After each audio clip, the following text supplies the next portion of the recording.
அந்த நிலைமையில தான் திமுக இருக்கு. இன்னைக்கு அம்மா இருக்கும்போது அம்மா தான் உயிர், காலையில எந்திரிச்சு அம்மா, தூங்கும்போது அம்மா, சாப்பிடும்போது அம்மா, இந்த மாதிரி அம்மா அம்மா அம்மான்னு சொன்னாரு.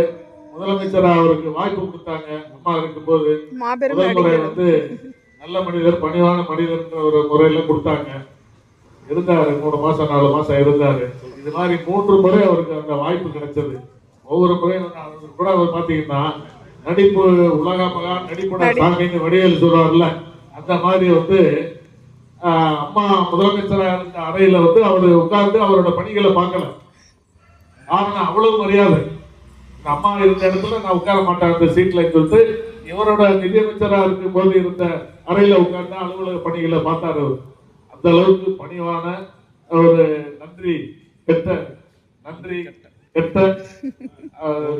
நம்ம தெருவுல சுத்துற அதுக்கு சமமான ஒருத்தர் இன்னைக்கு போய் திமுக சேர்ந்திருக்காரு.